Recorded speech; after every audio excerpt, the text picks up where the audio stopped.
ये भइयो कहा रे बड़ी जोर से भूख लागल बा।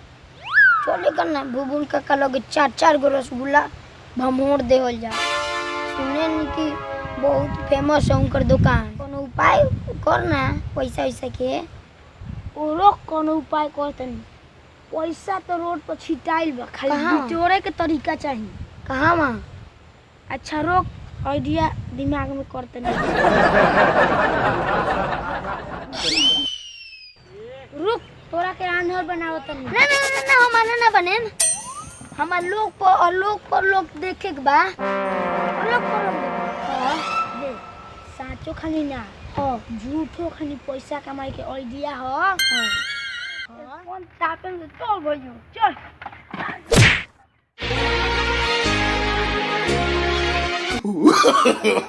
no.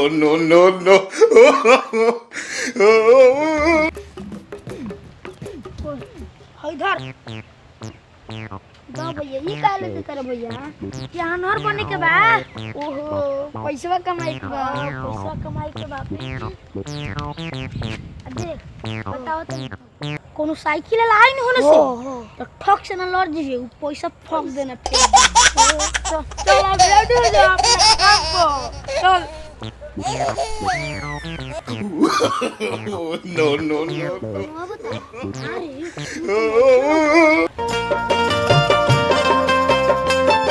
कूद आओ तो साइकिल वाला कूद चल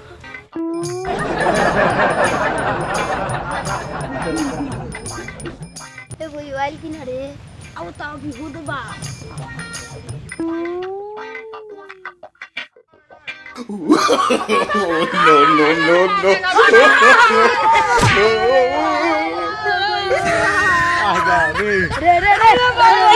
रे अंदर बारी का रे तो नहीं कला बता ये तो पहले ही अंदर बावरी को होने लगी अंदर डबरा भाई क्या हो गया? अरे भाई टांग तोड़ देला खमा भाई तोड़ देला। अरे बापे को तानर बलाई बनी अब टंगड़िया से लूल को देला। चश्मा केने गले भइयो हई मिल गई चश्मा है हमर गाल होधा है चश्मा द गोर तोड़ देला हमरा भाई के केने गल रे तोड़ दे बाटे। क्या रे गोरे नु टूटल बा, कोनो पहाड़ टूट गइल बा। गोर पहाड़ तो जुड़ दे हमर भाईवा के गोर कर ना जुड़ी टूट जाई। देखल हमर भाई के गोर अरे भाई रे देखल हो गया ए गधा हाई गोरे नु रे कोनो पहाड़ ई सही हो जाई, बनिया पुरले जे सही हो जाई। हमर भाईवा तो ना जुड़ी भैया का हां गौवा ला जी सो मार के पिचोरी काट दे। का कहत पैसा रे? दे के आप मामला शांत कर। अरे बाबू वही कहत रे कि 150 दे के हां मामला शांत कर। चल यहाँ तो गौवा लागे बुलाइए सन तो कोचरी काट दियो सन मार के। अरे बाप भाई घर जाके प्लास्टर बनवा लिया।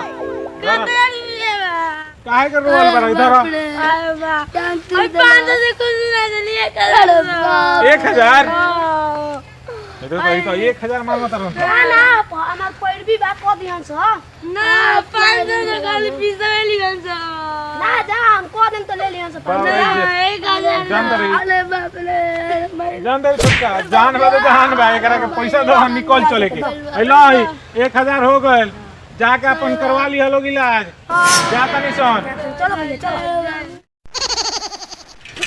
भागो जल्दी भागो भागना तो गहुआ इलाज है सन तो पिचरी काट दिया भागो जल्दी भागो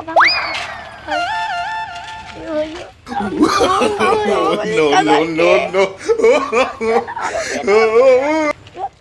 पहिला सुन कारे बुगर तो 1000 के भोटी बैठा दे तो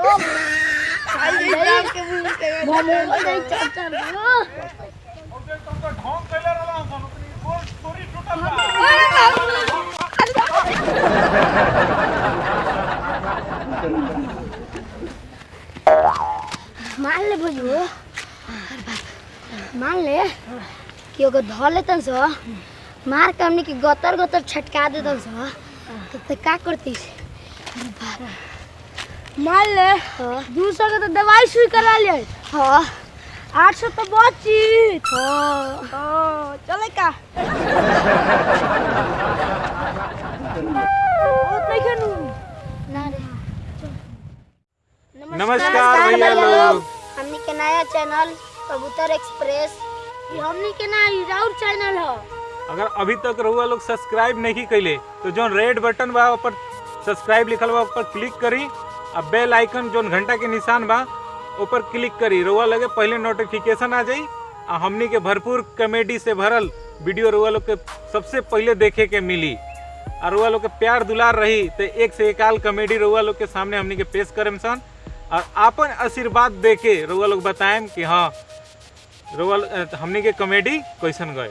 ज्यादा से ज्यादा लाइक करिए और ज्यादा से ज्यादा कमेंट करी और ज्यादा से ज्यादा शेयर भी करल ना भूलें भैया लोग। ध्यान रखें लोग शेयर भी करते रहे हम लोग।